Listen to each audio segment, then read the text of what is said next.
आज की कक्षा में आप सभी प्रतियोगी छात्रों का स्वागत है। भारतीय संविधान और राज्य व्यवस्था के अंतर्गत आप सभी अध्ययन कर रहे हैं भारत का संवैधानिक विकास। इस क्रम में अब तक आप सभी लोगों ने भारत शासन अधिनियम 1935 तक का अध्ययन कर लिया है। आज जो विषय वस्तु हम आपके लिए लेकर के आए हैं वह है क्रिप्स और बेबल योजना। तो सबसे पहले हम क्रिप्स योजना के बारे में अध्ययन करेंगे। तो आइए हम प्रारंभ करते हैं क्रिप्स योजना से। क्रिप्स योजना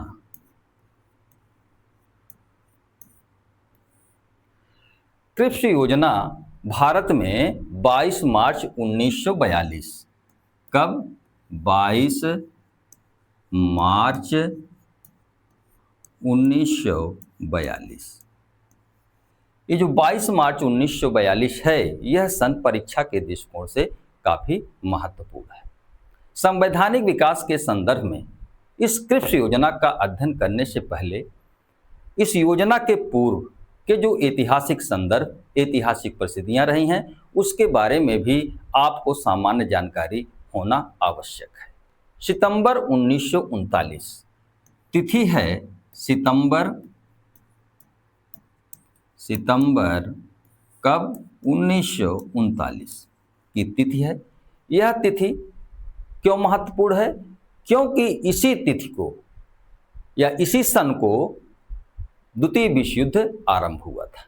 जैसे ही हिटलर कहाँ का रहने वाला था? जर्मनी का रहने वाला था। इसने जैसे ही पोलैंड पर आक्रमण किया वैसे ही ब्रिटेन की संसद ने स्वतंत्रता और लोकतंत्र के रक्षा के नाम पर ब्रिटिश संसद में 3 सितंबर 1939 कब 3 सितंबर कब 1939 में ब्रिटेन की ओर से युद्ध की घोषणा करते हुए ब्रिटिश प्रधानमंत्री ने राष्ट्रमंडल के अन्य सदस्य राष्ट्रों से ऐसा करने की अपील की। कनाडा और ऑस्ट्रेलिया आदि जो डोमिनियन स्टेट थे, विचार विमर्श अपनी संसद में करने के बाद उन लोगों ने युद्ध में शामिल होने का निर्णय किया। जहां तक भारत का संदर्भ था, भारत के वायसराय जो तत्कालीन थे लॉर्ड लिंथिडगो, उन्होंने बिना केंद्रीय और प्रांतीय विधानमंडलों का सलाह लिए भारत को युद्ध में शामिल कर लिया। इसके साथ ही ब्रिटिश संसद ने 1935 शासन अधिनियम में संशोधन के लिए एक विधेयक पास किया जिसमें केंद्रीय सरकार को प्रांतीय सरकारों पर नियंत्रण करने की शक्ति मिल गई। अतः जो 1935 के शासन अधिनियम में प्रांतीय स्वायत्तता दी गई थी, प्रांतीय स्वायत्तता, यह जो प्रांतीय स्वायत्तता 1935 के अधिनियम में दी गई थी वह क्या हुआ? समाप्त हो गया, यानी उसकी अर्थवत्ता समाप्त हो गई। अतः कांग्रेस ने बिना भारतीयों के प्रतिनिधियों की सहमति के भारत के 40 करोड़ जनता को युद्ध में झोंक देने का विरोध किया। भारतीयों के सहमति के बगैर इस युद्ध में शामिल होने के पूर्व भी भारतीय सेनाओं का प्रयोग कितनी बार ब्रिटेन ने अपने हितों की रक्षा हेतु भारतीय सेनाओं को चीन, ईरान, अफ्रीका, मध्य पूर्व के देशों में वहां की आजादी को कुचलने के लिए किया था, जिससे इन देशों में भारतीयों के प्रति आक्रोश पैदा हो रहा था।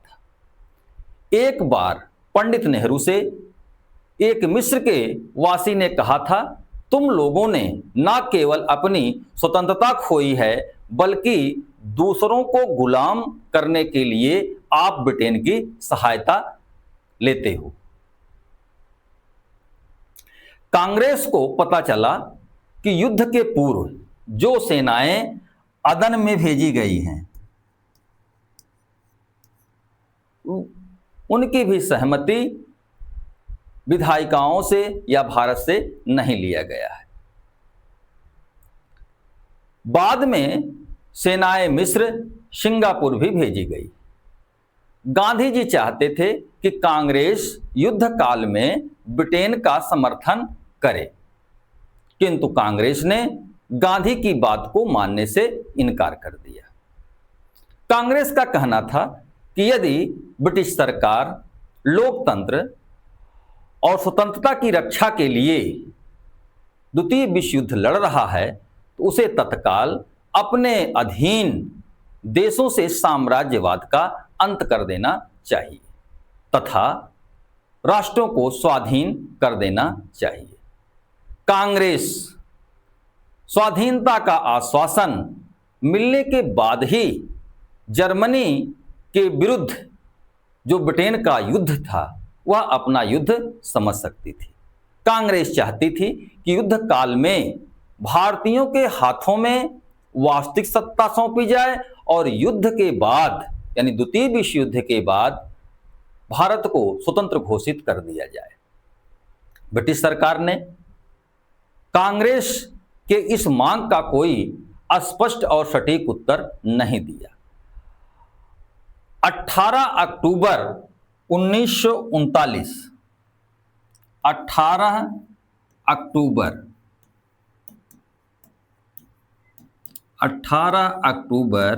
1939 को वायसराय ने कहा कि युद्ध के बाद भारतीयों के इच्छा के अनुकूल 1935 के अधिनियम में आवश्यक सुधार करने के लिए सरकार तैयार होगी। कांग्रेस के द्वारा जो मांगे की जा रही थी, सरकार इस पर आश्वासन देकर अपने आप को किसी सीमा में नहीं बांधना चाहती थी। गांधी ने 1935 के अधिनियम में सुधार की बात जो वायसराय ने कहा था, उस पर उन्होंने कहा कि सरकार अपने फूट डालो और राज करो की नीति पर वह कार्य कर रही थी। गांधी ने कहा कि कांग्रेस ने रोटी मांगा था किंतु उसे पत्थर मिले। जब कांग्रेस की बात ब्रिटिश संसद या ब्रिटिश सरकार ने नहीं सुना तो परामर्श स्वरूप अक्टूबर 1939 तिथि है अक्टूबर 1939 इस तिथि को कांग्रेस को जो 8 प्रांतों में 1935 के अधिनियम के अंतर्गत सरकार बनी हुई थी, उन प्रांतीय विधान मंडलों से कांग्रेस ने कांग्रेस ने क्या किया? त्याग पत्र दे दिया। त्याग पत्र दे दिया। इस तरह से कांग्रेस के त्याग पत्र देते ही 1935 के अधिनियम में जो प्रांतीय स्वायत्तता और उत्तरदायी सरकार की बात की गई थी, उसके प्रयोग का अंत हो गया। इसके बाद 8 अगस्त 1940 की तिथि आती है। 8 अगस्त 1940। ये क्यों महत्वपूर्ण है? अगस्त प्रस्ताव के लिए। अगस्त प्रस्ताव, तो यह अगस्त प्रस्ताव क्या था? प्रांतों में कांग्रेस मंत्रिमंडलों के त्याग पत्र के बाद कांग्रेस कार्य समिति ने एक प्रस्ताव द्वारा अपने लिए एक संविधान सभा द्वारा एक संविधान के निर्णय का अनुरोध किया तथा 1940 में यह मांग की कि यदि ब्रिटेन उसकी पूर्ण स्वतंत्रता की मांग को स्वीकार कर ले तो तथा केंद्र में एक राष्ट्रीय सरकार के गठन के लिए तैयार हो जाए, जिसमें केंद्रीय विधानसभा के सभी सदस्यों को पूरा विश्वास प्राप्त हो, तो कांग्रेस जो है ब्रिटेन को युद्ध में समर्थन दे सकती है। ब्रिटिश सरकार इस बात को अच्छी तरह जानती थी कि यदि उसे भारतीयों से सहयोग लेना है तो उसे कांग्रेस से समझौता करना पड़ेगा। कांग्रेस से क्या करना होगा? समझौता करना होगा। अतः विवश होकर वायसराय लॉर्ड लिंथिडगो ने 8 अगस्त 1940 कौन? वायसराय कौन थे?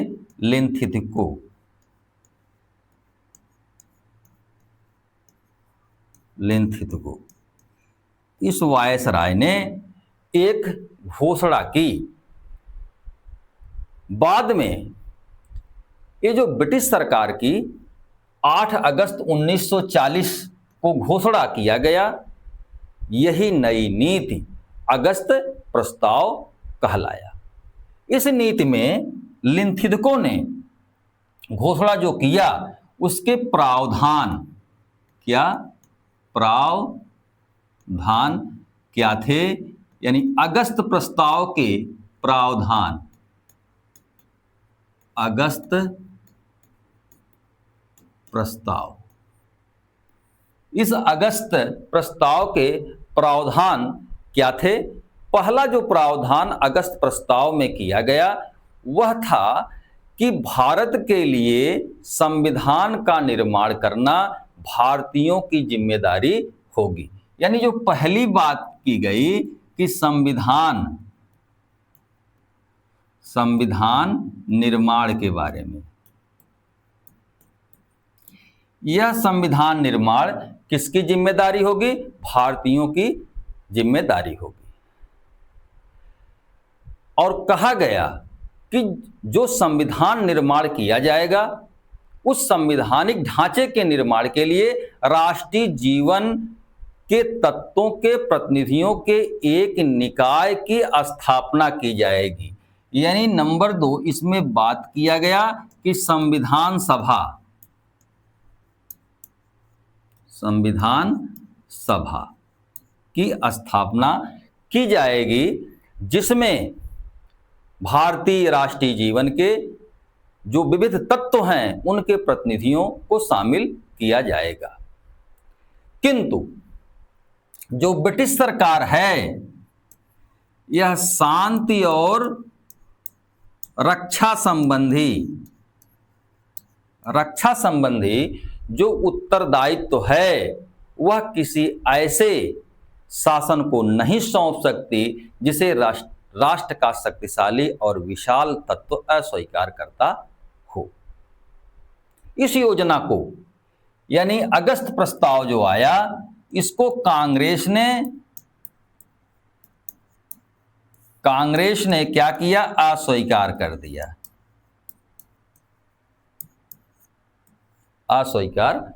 दिया। महात्मा गांधी ने सरकार की नीति का विरोध करते हुए अपने कुछ चुने हुए सत्याग्रहियों के माध्यम से सत्याग्रह करने का निर्णय लिया। गांधी ने अपना प्रथम सत्याग्राही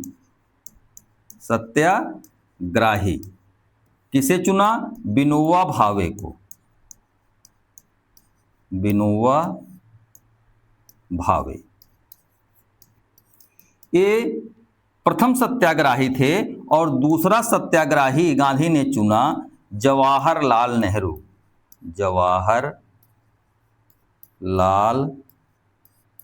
नेहरू को। तो गांधी ने एक अहिंसक विरोध प्रारंभ किया, जिसमें उन्होंने कुछ विशेष प्रतिनिधियों को चुना, जिसमें प्रथम सत्याग्रही विनोबा भावे थे तथा द्वितीय सत्याग्रही कौन थे? जवाहरलाल नेहरू। इस सत्याग्रह को क्या कहलाया? व्यक्तिगत सत्याग्रह। व्यक्तिगत सत्याग्रह।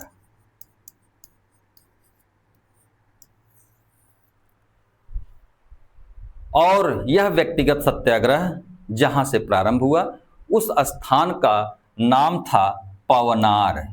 क्या? पवनार। पवनार से व्यक्तिगत सत्याग्रह प्रारंभ हुआ। यही सत्याग्रह बाद में व्यक्तिगत सत्याग्रह, और इस सत्याग्रह में भी दिल्ली चलो का नारा दिया गया था। दिल्ली चलो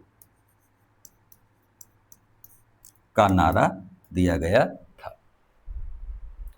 एक घटना और, क्रिप्स मिशन के पूर्व मुस्लिम लीग के द्वारा पाकिस्तान की मांग की जाती है। यानी यहां हम कुछ बातें मुस्लिम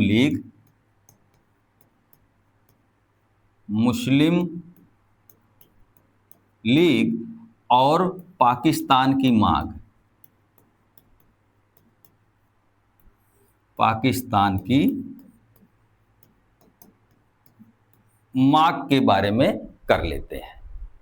आप सभी लोग जानते हैं कि मुस्लिम लीग का गठन 30 दिसंबर 1906, मुस्लिम लीग का गठन कब हुआ?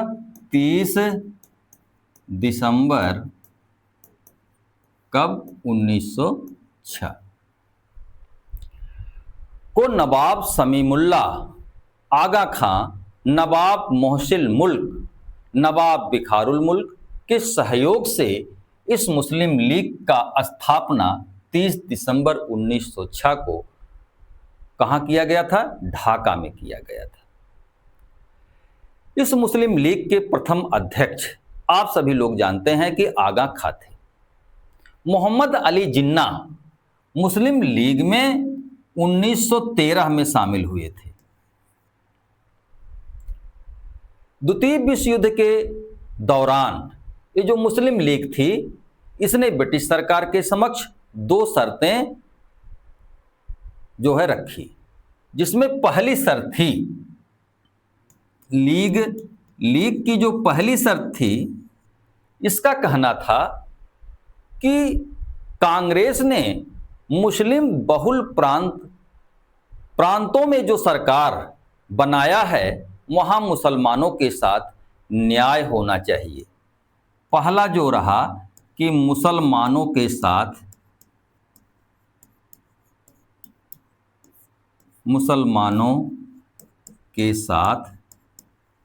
न्याय, क्योंकि जब 1935 अधिनियम के अंतर्गत प्रांतों में चुनाव हुआ था, जो मुस्लिम लीग अपने आप को एकमात्र मुसलमानों का प्रतिनिधित्व होने का दावा करती थी, उसका यह दावा चुनाव में फेल हो गया था। केवल सिंध प्रांत में ही उसे पूर्ण बहुमत मिला था। अन्य मुस्लिम प्रांतों में या तो दूसरे दलों को बहुमत मिला या कांग्रेस को बहुमत मिला। जिन प्रांतों में कांग्रेस का बहुमत था, मुस्लिम लीग यह आरोप लगाती थी कि कांग्रेस जो है यह मुसलमानों के साथ भेदभाव या अन्याय कर रहा है। दूसरी बात जो द्वितीय विश्व युद्ध के काल में मुस्लिम लीग ने मांगा, वह माना कि यदि भारत का कोई संविधान बनाया जाता है तो बिना उसके अनुमति के ना बनाया जाए, यानी बिना अनुमति के संविधान ना बनाया जाए।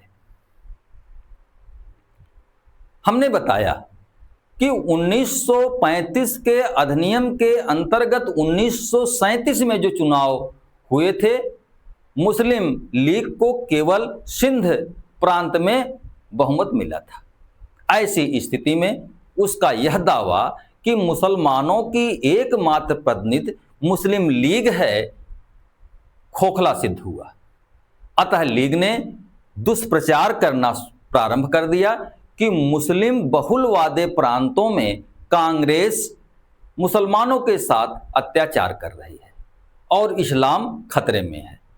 इसका परिणाम यह हुआ कि जब कुछ प्रांतों में उपचुनाव हुआ तो उसमें मुस्लिम लीग को सफलता मिली और जब कांग्रेस ने द्वितीय विश्व युद्ध में भारतीयों को बिना उनकी सहमति के शामिल कर लेने से त्यागपत्र दे दिया तो जिन्ना ने उसे मुक्ति दिवस के रूप में मनाया। कौन सा दिवस? मुक्ति दिवस। मुक्ति दिवस। जब कांग्रेस मंत्रिमंडल ने त्यागपत्र 1939 में दे दिया, इस घटना को जिन्ना ने मुक्ति दिवस के रूप में मनाया। लीग का एक अधिवेशन जो लाहौर में हुआ था, कहां? लाहौर में। लाहौर में हुआ था। जिन्ना ने इस लाहौर सम्मेलन में अपने द्विराष्ट्रवाद का विचार रखा। लाहौर में सम्मेलन कब हुआ था? 1940 में। इसी में जिन्ना ने द्विराष्ट्रवाद, दो राष्ट्रवाद, ये दो राष्ट्रवाद वास्तव में है क्या? जिन्ना मानते थे कि हिंदू और मुसलमान ये दोनों साथ साथ नहीं रह सकते, क्योंकि इनकी भाषा अलग है, इनकी संस्कृति अलग है, इनके सोचने का तरीका अलग है और ये दो राष्ट्र हैं। यही लाहौर जो प्रस्ताव था, यहीं पर जिन्ना ने पाकिस्तान का भी प्रस्ताव रखा था।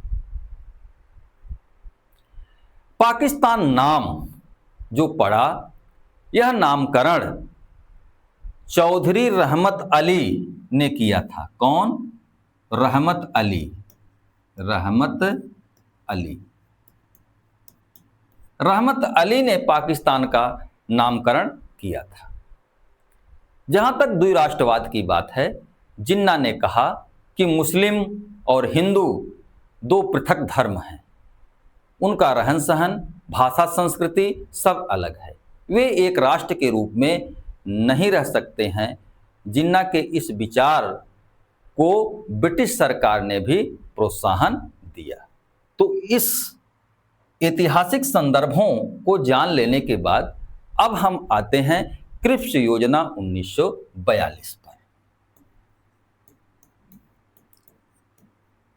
क्रिप्स योजना 1942।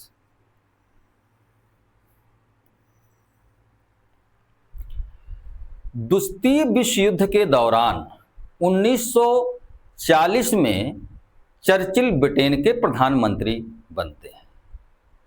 1941 में उन्होंने कहा कि यदि इंग्लैंड भारत में अपने साम्राज्य को छोड़ देगा तो दुनिया में वह एक बड़ी शक्ति के रूप में कायम नहीं रह पाएगा। किंतु द्वितीय विश्व युद्ध के दौरान एक स्थिति ऐसी आई जब युद्ध में ब्रिटेन की स्थिति नाजुक हो गई। 7 दिसंबर 1941 का तिथि है। 7 दिसंबर कब? 1941 को अमेरिकी जहाज के पर्ल हार्बर पर, कहां? पर्ल हार्बर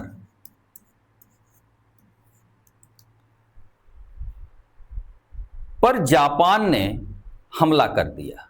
इस हमले के साथ ही जापान द्वितीय विश्व युद्ध में कूद पड़ा।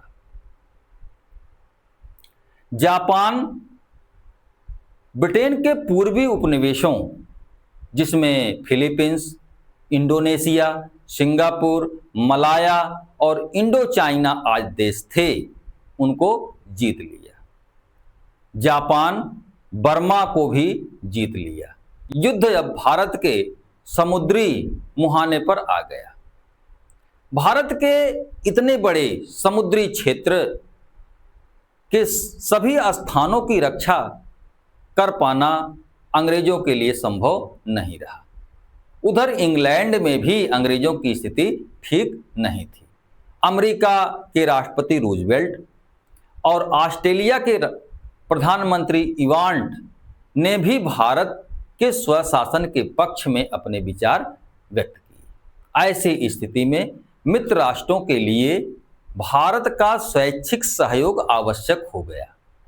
अतः ब्रिटिश प्रधानमंत्री चर्चिल ने घोषणा की कि ब्रिटिश सरकार ने भारत के संवैधानिक और राजनीतिक समस्या का अंत करने के लिए युद्धकालीन मंत्रिमंडल के सदस्य स्टैफोर्ड क्रिप्स को भारत भेजने का निश्चय किया है। क्रिप्स योजना में कौन थे? स्टैफोर्ड कौन? क्रिप्स। क्रिप्स मिशन 22 मार्च 1942 को भारत पहुंचा। कब पहुंचा? 22 मार्च 1942 को। इस मिशन में कुल 3 सदस्य थे। क्रिप्स मिशन, इस मिशन में कुल 3 सदस्य थे। पहले सदस्य थे स्टैफोर्ड क्रिप्स और दूसरे सदस्य प्रिवी सील। कौन? Privy seal. और तीसरे सदस्य जो थे sir Reginald Maxwell. Sir Reginald Maxwell. इस तरह से क्रिप्स मिशन में कुल 3 सदस्य थे। 22 मार्च को आए, किंतु इन्होंने अपनी रिपोर्ट 30 मार्च 1942 को प्रस्तुत किया। कब? 30 मार्च 1942 को। इस क्रिप्स के प्रस्ताव में भारत के लिए भविष्यकालीन और वर्तमान कालीन प्रस्ताव थे। तो जो भविष्यकालीन प्रस्ताव थे, इसमें भविष्यकालीन प्रस्ताव यानी इस मिशन में कुछ प्रस्ताव ऐसे थे जो युद्ध के बाद लागू किए जाने थे। जो भविष्यकालीन प्रस्ताव थे, इस भविष्यकालीन प्रस्ताव में जो पहली बात थी वह थी कि भारत में एक नए संघ की स्थापना होगी जिसे स्वशासित उपनिवेश का दर्जा दिया जाएगा। यदि वह चाहेगा तो ब्रिटिश राष्ट्रमंडल से अपना संबंध विच्छेद भी कर सकता है। तो जो पहला बात था कि इसमें जो है एक स्वशासित उपनिवेश, स्वशासित उपनिवेश, यह स्वशासित उपनिवेश क्या है? स्वशासित उपनिवेश एक ब्रिटिश सरकार के अंतर्गत ऐसे उपनिवेश हैं जिन्हें अपने आंतरिक मामलों में शासन संचालन की स्वायत्तता रहती है, किंतु बाह्य जैसे विदेश और रक्षा के मामले में ब्रिटिश संप्रभुता जो है वह लागू होती है। यानी ऐसे राष्ट्र जो आंतरिक मामलों में तो स्वाधीन हैं, किंतु बाह्य मामलों में ब्रिटेन की संप्रभुता को स्वीकार करते हैं। इस अधिनियम में यह बात कहा गया कि यदि भारत जो स्वशासित उपनिवेश बनेगा, यह चाहे तो वह राष्ट्रमंडल से अलग भी हो सकता है। दूसरी बात, जो कहा गया इस प्रस्ताव में, यह कहा गया कि जैसे ही विश्व युद्ध समाप्त होगा वैसे ही एक संविधान सभा का गठन किया जाएगा और इस संविधान सभा में ब्रिटिश भारत और देशी रियासतों के प्रतिनिधि होंगे। तो दूसरे में जो बात की गई, एक संविधान सभा, संविधान क्या सभा, इस संविधान सभा में जो प्रतिनिधि होंगे वे ब्रिटिश भारत और देशी रियासतों के होंगे, देशी रियासतों।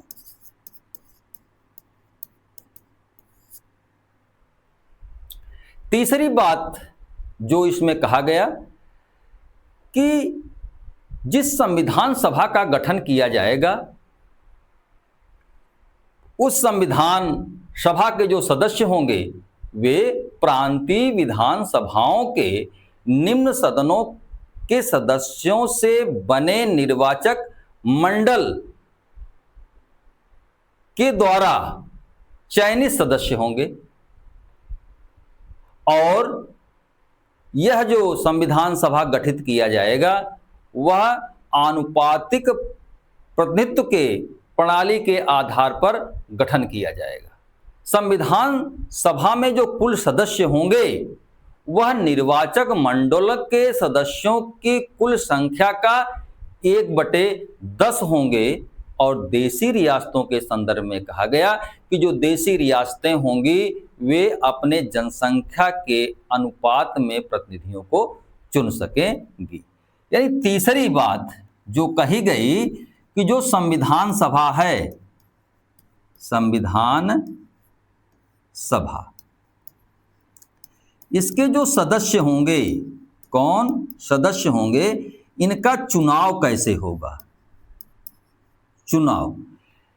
तो इसमें कहा गया कि जो प्रांतीय विधान मंडल हैं, प्रांतीय विधान मंडल, ये प्रांतीय विधान मंडल जो है एक निर्वाचक मंडल, निर्वाचक मंडल का गठन करेंगे और यही निर्वाचक मंडल जो है आनुपातिक प्रतिनिधित्व, आनुपातिक प्रतिनिधित्व के आधार पर संविधान सभा के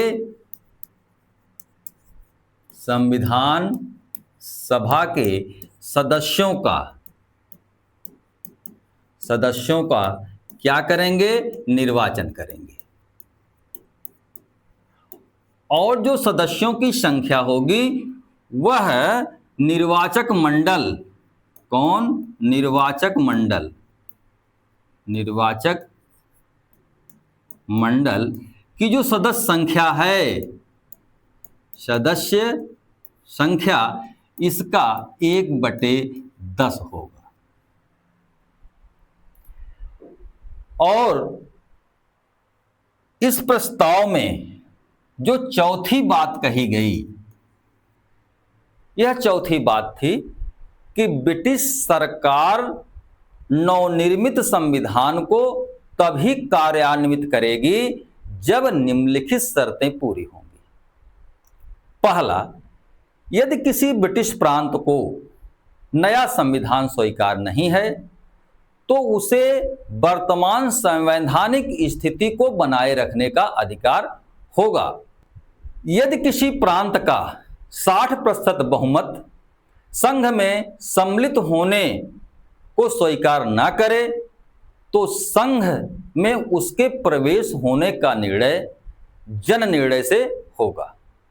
संघ में शामिल न होने वाले प्रांतों के लिए सरकार अलग से उनके लिए संविधान देने के लिए तैयार होगी। दूसरी बात, भारतीयों को सत्ता सौंपने से पहले ब्रिटिश सरकार और संविधान सभा के बीच एक संधि होगी और संधि में उन सभी विषयों का उल्लेख होगा जो सत्ता हस्तांतरण से उत्पन्न होंगे।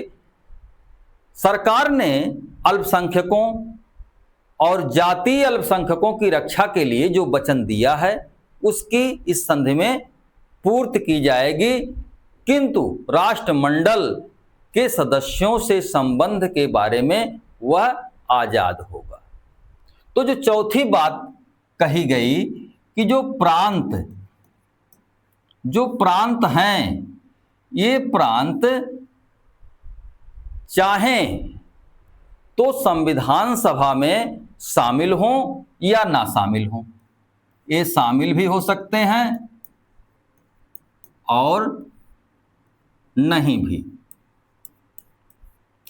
अगर ये शामिल होना चाहते हैं तो उनके प्रांतीय विधानसभाओं का, किसका? प्रांतीय विधान सभा के 60% बहुमत का होना क्या है? आवश्यक है। अगर स्वीकार नहीं करते हैं तो यह जो है वहां के जन निर्णय से तय होगा। और जो इसमें शामिल नहीं होते हैं उनके लिए एक अलग से संविधान बनाया जाएगा। दूसरी बात, ये तो क हो गया, और जो दूसरी बात ख है वह है कि संविधान सभा और ब्रिटिश सरकार के बीच एक संधि होगी और इस संधि में उन बातों का उल्लेख होगा जो सत्ता हस्तांतरण से पैदा होंगे। सरकार ने जातीय और धार्मिक अल्पसंख्यकों की रक्षा के लिए जो वचन दिए हैं उनकी भी पूर्ति इस संधि में की जाएगी। इस तरह से भविष्यकालीन यानी युद्ध के बाद ये प्रस्ताव रखे गए। दूसरा प्रस्ताव जो था वह वर्तमान कालीन प्रस्ताव था क्रिप्स मिशन में। वर्तमान कालीन, तो यह वर्तमान कालीन प्रस्ताव क्या था कि ब्रिटिश सरकार युद्ध के प्रयत्नों के अंग के रूप में भारत की रक्षा की जिम्मेदारी अपने हाथ में रखेगी। वायसराय की कार्यकारिणी का गठन किया जाएगा यानी पुनर्गठन किया जाएगा, जिस हेतु प्रमुख भारतीय दलों के नेताओं को सलाह मशविरे के लिए आमंत्रित किया जाएगा। यानी युद्ध काल में, कब? युद्ध काल, भारत के रक्षा की जिम्मेदारी किसकी होगी? ब्रिटेन की होगी।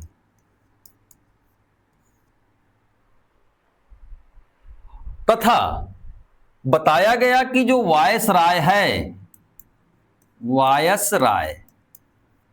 वायसराय की जो कार्यकारिणी है, कार्यकारिणी, इस कार्यकारिणी का पुनर्गठन किया जाएगा और इस पुनर्गठन में भारत के सभी दलों के प्रतिनिधियों को सलाह मशविरे के लिए आमंत्रित किया जाएगा। कांग्रेस ने जो है क्रिप्स मिशन को क्या किया? कांग्रेस ने क्रिप्स मिशन को अस्वीकार कर दिया क्योंकि कांग्रेस गवर्नर जनरल की जो एक कार्यकारी परिषद थी, इस कार्य परिषद को समाप्त करके एक राष्ट्रीय सरकार का गठन करना चाहती थी। राष्ट्रीय सरकार, राष्ट्रीय सरकार का गठन करना चाहती थी, जिसमें वायसराय जो होता, ये जो वायसराय है यह संवैधानिक प्रधान होता, संवैधानिक प्रधान होता और वह जो है जो राष्ट्रीय सरकार गठित होती उसके अनुसार कार्य करता।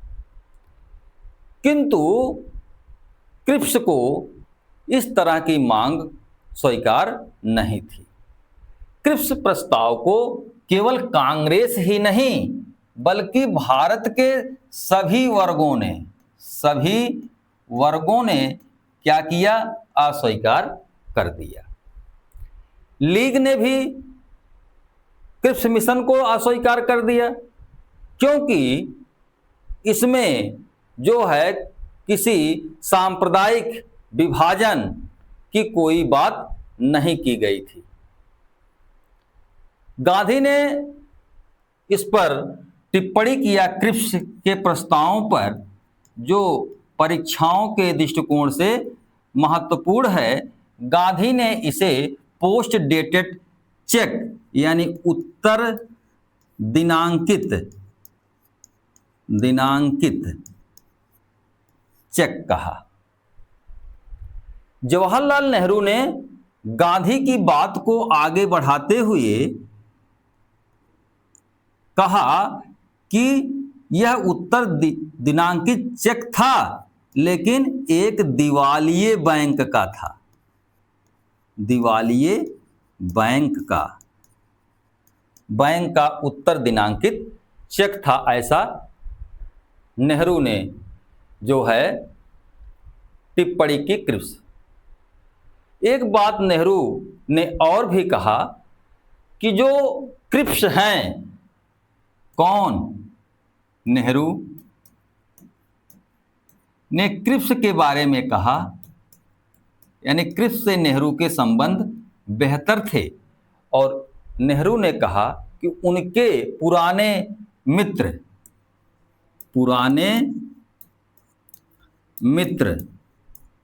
शैतान के वकील बनकर आए हैं, शैतान के वकील बनकर के आए हुए हैं। तेज बहादुर सप्रू और जयकर दो ऐसे नेता हैं। कौन? तेज बहादुर सप्रू और जयकर। इन लोगों ने क्रिप्स पर टिप्पणी की कि यह आत्मनिर्णय का उपहास था। क्या? आत्मनिर्णय का उपहास। पट्टाभी सीतारमैया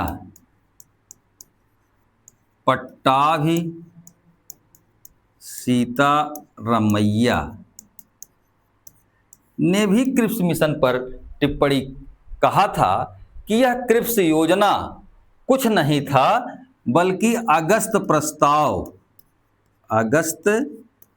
प्रस्ताव नए रूप में आया।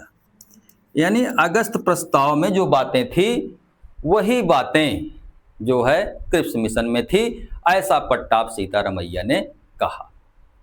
आप जानिए कि यदि क्रिप्स योजना स्वीकार हो जाती तो भारत कई खंडों में क्या होता? विभाजित हो जाता, यानी अनगिनत विभाजनों का द्वार खुल जाता।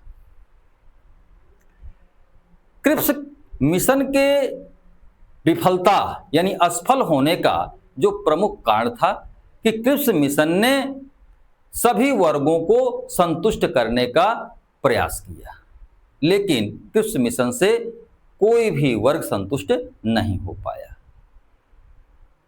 इस क्रिप्स मिशन में बहुत सारी कमियां थी।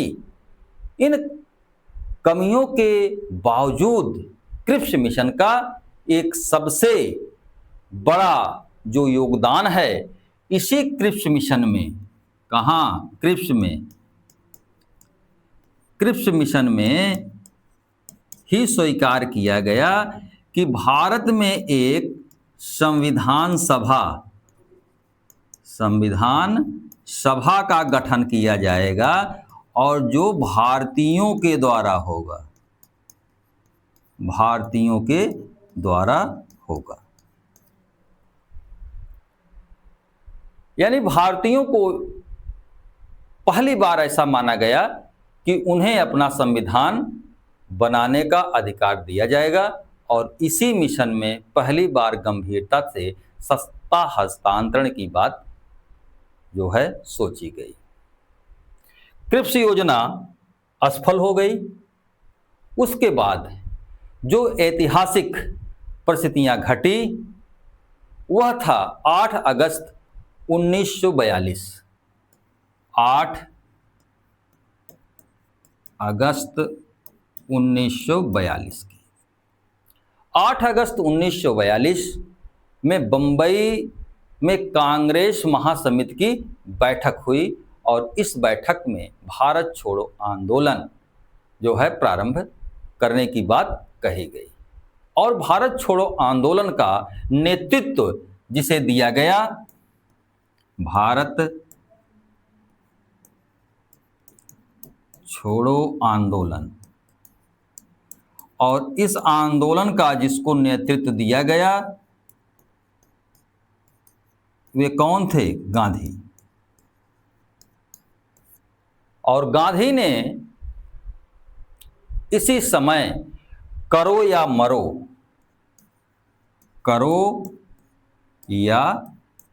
का नारा दिया।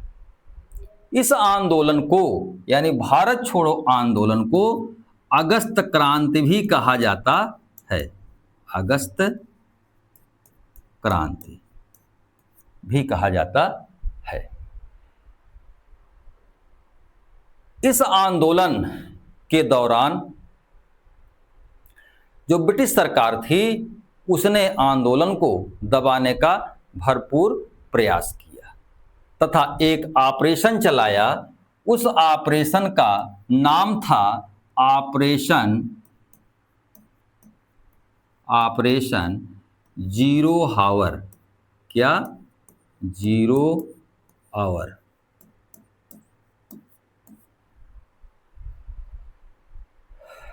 और इस ऑपरेशन के दौरान महात्मा गांधी को क्या किया गया? गिरफ्तार कर लिया गया। गिरफ्तार और आगा खां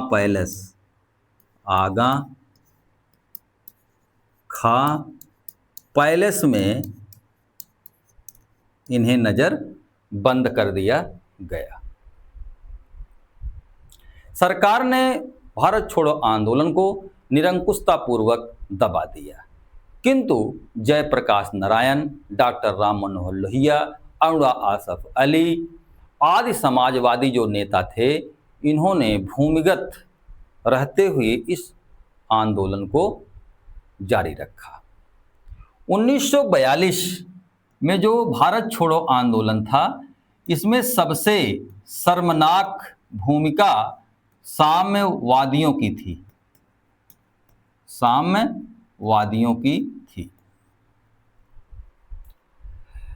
जब तक सोवियत रूस विश्व युद्ध में संलग्न नहीं था तब तक जो साम्यवादी थे ये महायुद्ध को साम्राज्यवादियों का युद्ध कहते रहे। जैसे ही जर्मनी ने रूस पर आक्रमण किया और रूस मित्र राष्ट्रों के साथ युद्ध में शामिल हो गया तो ये साम्राज्यवादी युद्ध को पीपुल्स वार कहने लगे, यानी जन युद्ध कहने लगे। इसलिए साम्यवादियों की जो भूमिका भारत छोड़ो आंदोलन में थी सबसे खराब थी। भारत छोड़ो आंदोलन के बाद जो स्थिति बनती है जिस पर हम चर्चा करेंगे वह है बेबल योजना बेबल योजना और शिमला सम्मेलन। कौन? शिमला सम्मेलन।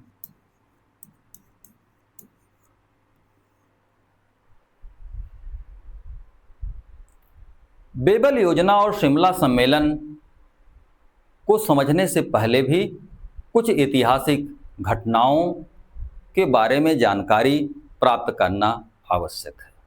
इसी कालखंड में बंगाल में अकाल पड़ता है, जिसका भी प्रभाव भारत के जीवन पर अधिक होता है। बेबल योजना और शिमला सम्मेलन होने से पहले कांग्रेस और लीग के बीच समझौते के लिए कुछ समितियां भारतीयों के द्वारा गठित की गई। उन समितियों के बारे में भी आपको जानना चाहिए। राजा जी फार्मूला, राजा जी फार्मूला। राजा जी यानी चक्रवर्ती राजगोपालाचारी ने मार्च 1944, कब? मार्च 1944 में कांग्रेस और लीग के बीच समझौते के लिए, किसके बीच? कांग्रेस और लीग यानी मुस्लिम लीग के बीच समझौते के लिए एक फार्मूला दिया, जिसमें कहा गया लीग जो है वह स्वाधीनता आंदोलन में समर्थन करेगी।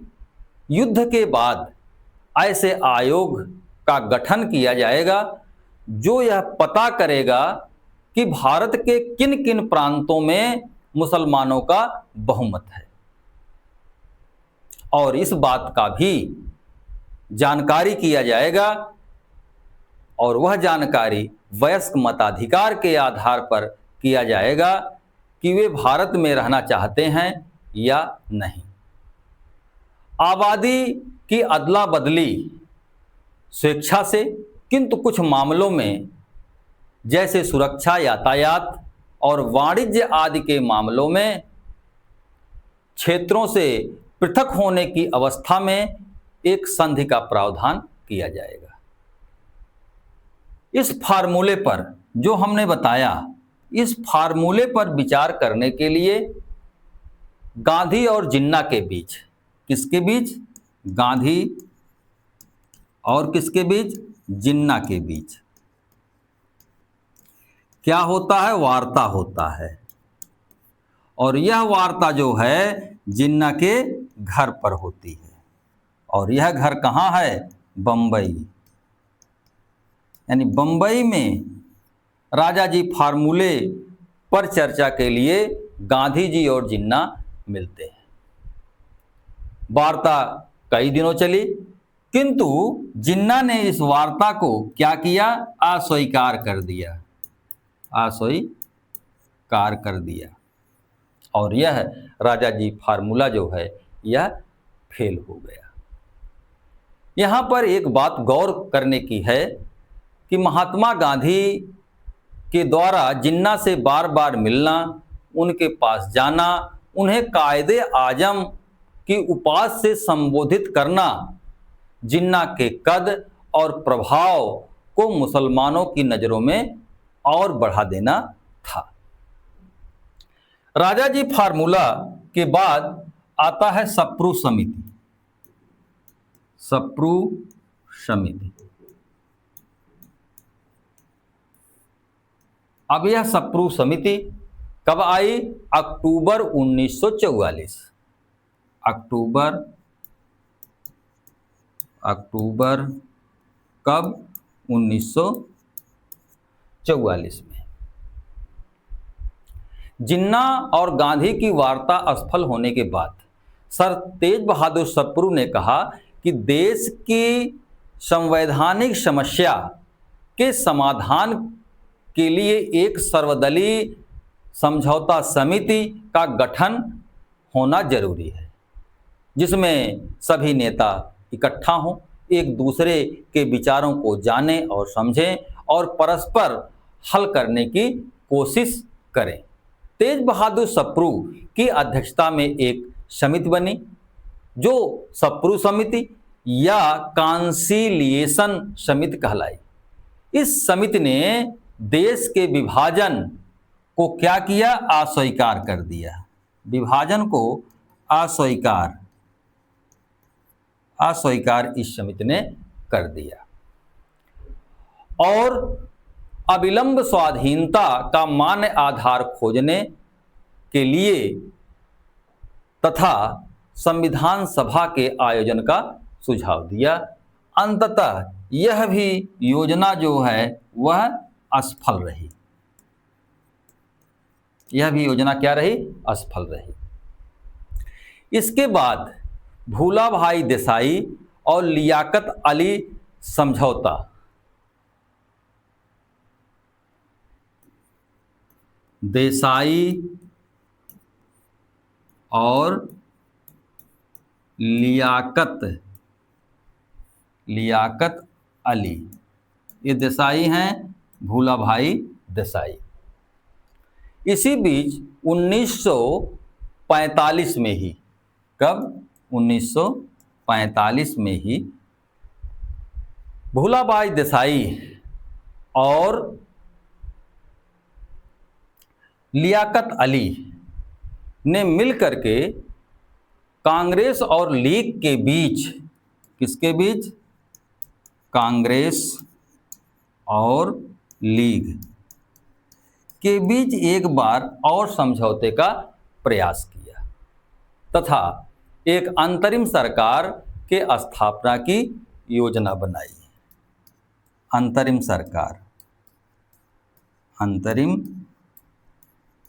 सरकार के स्थापना की योजना बनाई। इस लियाकत अली भूलाभाई जो समझौता है, इसका महत्व केवल इतना ही है कि इसको भारतीयों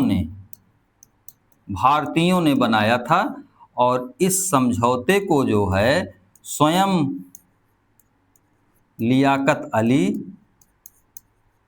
और जिन्ना ने क्या किया? अस्वीकार कर लिया। इस तरह से सप्रू समिति, राजाजी गोपालाचारी फार्मूला और लियाकत अली और भूलाभाई देसाई समझौता के बारे में संक्षिप्त परिचय करने के बाद अब हम आते हैं जो है बेबल योजना पर। बेबल योजना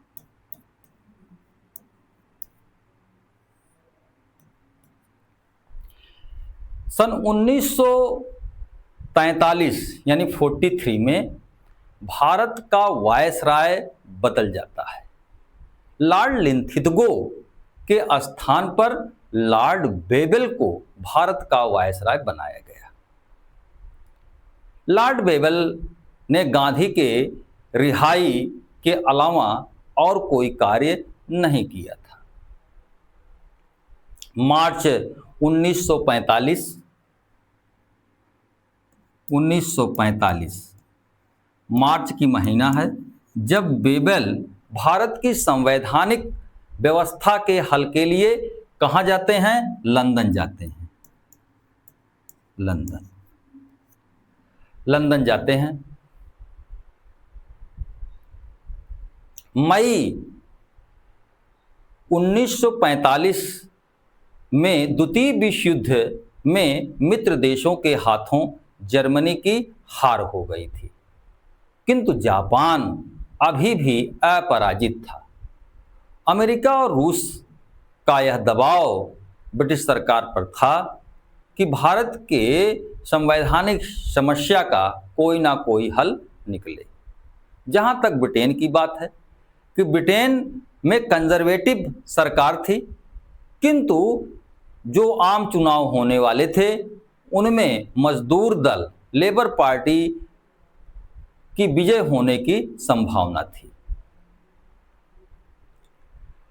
और लेबर दल बार बार अनुदार दल पर यह आरोप लगा रहा था कि अनुदार दल के पास भारत की संवैधानिक समस्या के समाधान के लिए कोई योजना नहीं है और ना ही यह इसके योग्य है।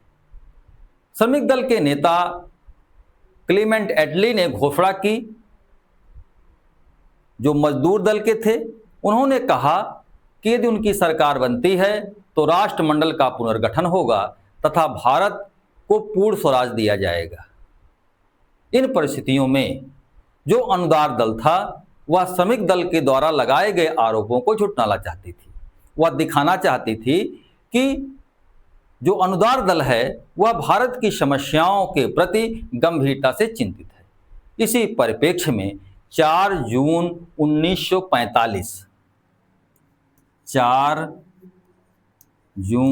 1945 को लॉर्ड बेबल ब्रिटेन से भारत आए और उन्होंने कहा कि ब्रिटेन से वे भारत के लिए अपने थैले में बहुत सारी चीज़ें लेकर के आ रहे हैं। 14 जून 1945 को उन्होंने संवैधानिक गतिरोध को दूर करने के लिए बेबल प्रस्ताव की घोषणा की। बेबल प्रस्ताव की क्या की घोषणा की। आशा किया कि जो घोषणा हम करने जा रहे हैं इससे भारत की राजनीति में तनाव कम होगा तथा देश पूर्ण स्वराज की ओर गतिमान करेगा। बेबल योजना का जो उद्देश्य था कि जब तक भारतीय अपने लिए कोई संविधान नहीं बना लेते, ये भारतीय हैं, जब तक ये अपने लिए कोई संविधान नहीं बना लेते तब तक अंतरिम व्यवस्था की जाएगी। अंतरिम व्यवस्था यानी इसका उद्देश्य, यानी बेबल का जो उद्देश्य था कि जब तक भारतीय अपने संविधान का निर्माण नहीं कर लेते तब तक शासन संचालन कैसे किया जाए, उसमें भारतीयों का सहयोग कैसे लिया जाए, उसके लिए एक अंतरिम व्यवस्था की जाएगी। इस बेबल योजना में भारत की स्वाधीनता की समस्या पर कोई प्रकाश नहीं डाला गया था। जो बेबल योजना थी, इस बेबल योजना के जो प्रावधान थे, ये प्रावधान निम्नलिखित हैं, इसको एक एक करके देखिए। इसमें वायसराय के कार्यकारिणी, पहली जो बात इसमें कही गई थी कि वायसराय की कार्यकारिणी, जिसमें वायसराय और प्रधान सेनापति को छोड़ दिया जाए, तो उसके पुनर्गठन की बात की गई। पहली ये जो वायसराय की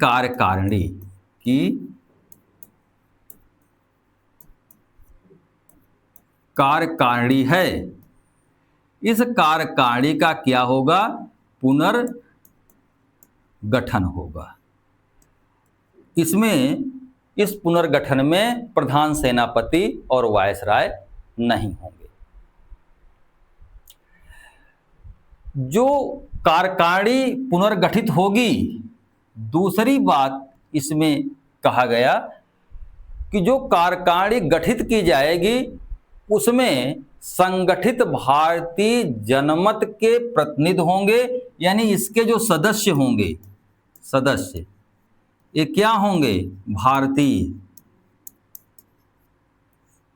होंगे तथा ये संगठित जनमत के प्रतिनिधि होंगे। ये प्रतिनिधि होंगे किसके, भारतीय जनमत के। तीसरी बात जो बेबल प्लान में की गई, इसमें कहा गया कि जो हिंदू और मुसलमान हैं, और कौन? मुसलमान, इनके प्रतिनिधियों की संख्या जो होगी वह क्या होगी? बराबर होगी। यदि मान लीजिए 5 हिंदू हैं तो 5 मुसलमान भी होंगे। इसके अलावा इस कार्यकारिणी में सिखों और अनुसूचित जातियों के भी प्रतिनिधि होंगे। सिख और अनुसूचित जातियों के भी प्रतिनिधि इसमें होंगे। चौथी बात, सीमा व्यवस्था और अनुसूचित जनजातियों के मामलों को छोड़कर सभी विभाग भारतीयों के हाथों में होंगे। चौथा बात कि सीमा संबंधी बातें और अनुसूचित जनजाति, अनुसूचित जनजाति से संबंधित जो प्रावधान होंगे वो ब्रिटिश के हाथ में होंगे। शेष सभी विभाग जो है वो भारतीयों के हाथों में होंगे। 5वां नंबर जो है इसमें 5 नंबर, 5वें नंबर में कहा गया कि जो परिषद बनेगी एक अस्थायी राष्ट्रीय सरकार के रूप में कार्य करती रहेगी। सरकार का काम पूरे वेग के साथ, पूरी मजबूती के साथ जापान के साथ युद्ध करना, नए संविधान बनने तक देश का प्रशासन करना, संविधान बनने से पहले संविधान सभा के संयोजन पर विचार करना, विविध जातियों के नेताओं दलों से सहमति प्राप्त करना, शांति सम्मेलनों और अंतर्राष्ट्रीय सम्मेलनों में भारत के प्रतिनिधि का नियुक्त करना। यानी जो परिषद बनेगी वह एक राष्ट्रीय परिषद के रूप में, राष्ट्रीय परिषद के रूप में कार्य करेगी, और इस परिषद का काम वही होगा जो अभी हमने आपको बताया। 6वें नंबर कि भारत में ब्रिटेन के व्यापारिक और आर्थिक हितों की रक्षा हेतु एक हाई कमिश्नर की नियुक्ति की जाएगी। भारत में एक हाई कमिश्नर होगा, और इस हाई कमिश्नर की नियुक्ति क्यों की जाएगी? भारत में ब्रिटेन के क्या व्यापारिक और आर्थिक हितों के रक्षा हेतु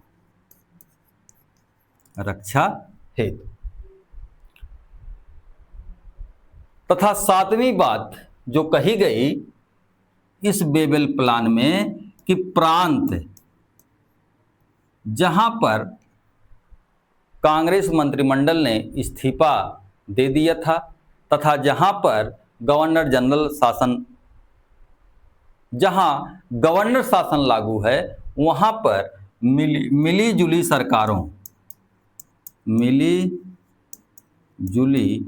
सरकारों का गठन किया जाएगा। मिली-जुली सरकारों का गठन किया जाएगा, गठन का प्रयास किया जाएगा।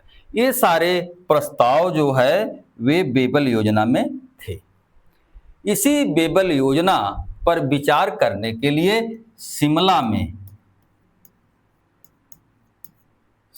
में एक सम्मेलन बुलाया गया, जिसे शिमला सम्मेलन कहा जाता है। यानी जो उपयुक्त सुझाव हमने आपको बताया उस पर विचार विमर्श करने के लिए शिमला में वायसराय लॉर्ड बेवेल ने भारतीय नेताओं का एक सम्मेलन बुलाया।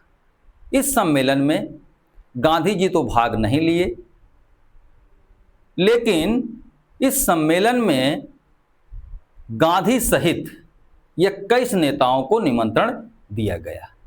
25 जून 1945 को शिमला सम्मेलन प्रारंभ हुआ। हमने बताया गांधी तो इसमें भाग नहीं लिए, किंतु कांग्रेस तथा प्रमुख दलों ने भाग लिया, जिन्ना ने भाग लिया, प्रांतों के मुख्यमंत्रियों ने, नेशनलिस्ट पार्टी, सिखों और अनुसूचित जातियों के जो नेता थे, जो भी आमंत्रित किए गए थे, सभी ने शिमला सम्मेलन में भाग लिया। सम्मेलन में कुछ मूल सिद्धांत जो थे बेबल प्लान के, उसमें तो थोड़ी बहुत सहमति बन गई, जैसे अल्पसंख्यकों का प्रतिनिधित्व, युद्ध काल में ब्रिटेन का सहयोग, युद्ध के समाप्ति के बाद कार्यकारिणी का गठन। किस कार्यकारिणी का? वायसराय के कार्यकारिणी का। किंतु वायसराय के कार्यकारिणी में सदस्य कौन लोग होंगे, इस प्रश्न को लेकर के इस सम्मेलन में गहरा मतभेद पैदा हो गया। पहली बात, इसमें हिंदुओं के बराबर मुसलमानों को प्रतिनिधित्व की बात कही गई थी, जो दिया जाता तो हिंदुओं के लिए अन्यायपूर्ण होता। दूसरी बात, जो मुस्लिम लीग थी वह अपने को एकमात्र मुसलमानों का प्रतिनिधित्व संस्था होने का दावा करती थी, लेकिन मुस्लिम बहुल जितने भी प्रांत थे, उन प्रांतों में केवल सिंध और असम में ही वह सरकार बना पाई थी। जबकि पंजाब में सिकंदर हयात खां की यूनिस्ट पार्टी थी, बंगाल में भी लीग की हार हुई थी। यदि लीग के इस मांग को स्वीकार कर लिया जाता तो यह सिद्ध हो जाता कि जो मुस्लिम लीग वह है मुसलमानों का एकमात्र प्रतिनिधित्व करने वाली संस्था, और कांग्रेस है एकमात्र हिंदुओं का प्रतिनिधित्व करने वाली संस्था, जो कांग्रेस बिल्कुल नहीं चाहती थी। जिन्ना की हठ धर्मिता के कारण इसका कोई समझौता नहीं हो पाया और जो सम्मेलन था वह 2 सप्ताह के लिए स्थगित कर दिया गया। और स्थगित करने के बाद लॉर्ड बेवल ने विभिन्न दलों से जो प्रतिनिधि थे उनसे कार्यकारिणी परिषद की सदस्यता किन लोगों की होगी उसके लिए एक सूची मांगी। मुस्लिम लीग और यूरोपीय ग्रुप के अलावा सभी पार्टियों ने अपनी सूची दे दी। इस आधार पर वायसराय लॉर्ड बेवल ने एक अस्थायी सूची तैयार की, जिसमें लीग के स्वयं उन्होंने 5 प्रतिनिधि और कांग्रेस के 5 प्रतिनिधि, जो अस्थायी सूची बनी, इसमें लीग के 5 और कांग्रेस के भी 5 प्रतिनिधि थे। एक सिख, 2 अनुसूचित जाति, एक जो है वह सिख और 2 जो है अनुसूचित जाति के मेंबर्स थे। इस सूची में 2 नाम मुसलमानों के ऐसे थे कि जो लीग के सदस्य नहीं थे। अतः 14 जुलाई को सम्मेलन जब पुनः प्रारंभ हुआ, कब प्रारंभ हुआ? 14 जुलाई को। जब यह सम्मेलन पुनः प्रारंभ हुआ तो कार्यकारिणी की परिषद की सदस्यता पर कोई सहमति न बन पाने के कारण यह सम्मेलन स्थगित कर दिया गया। यद्यपि योजना जिन्ना के कारण सफल हुई थी, किंतु इसके और भी कारण हो सकते हैं। शिमला सम्मेलन को बुलाते समय चर्चिल सरकार की योजना जो थी वह साफ नहीं थी। चर्चिल सरकार की जो योजना थी वह ब्रिटेन में हो रहे चुनावों पर असर डालने, अंतर्राष्ट्रीय जनमत विशेषकर मित्र राष्ट्रों के जनमत को धोखा देने का प्रयास था। जैसे ही ब्रिटेन में आम चुनाव संपन्न हो गए, वैसे ही सम्मेलन के अंत की घोषणा कर दी गई। सम्मेलन की असफलता के बावजूद यह बात स्पष्ट हो गया, भारतीय स्वाधीनता को अब और अधिक दिनों तक नहीं रोका जा सकता। इस सम्मेलन में जो अनुदारवादी दल ब्रिटेन का था उसका वास्तविक चेहरा सामने आया तथा अंग्रेज और मुस्लिम लीग के छिपे हुए जो सौदेबाजी, जो उनके साजिशों साजिशें थी उसका नकाब जो है उतर गया। लेकिन इस सम्मेलन से एक फायदा हुआ, वह फायदा हुआ कि भारत छोड़ो आंदोलन में जो गिरफ्तार किए गए कई नेता थे, सम्मेलन में भाग लेने के लिए उन्हें छोड़ दिया गया। सरदार पटेल और नेहरू ने संपूर्ण 1942 के आंदोलन की जो जिम्मेदारी रही है विद्रोह की, उसे अपने कंधों पर ले लिया। इस तरह से आपने क्रिप्स मिशन और बेबल मिशन या बेबल प्रस्ताव के जो प्रमुख प्रावधान, उसके कारण, उसके अंतर्गत निहित जो नीतियां थी, उसके गुण और उनके दोषों का अध्ययन किया। धन्यवाद।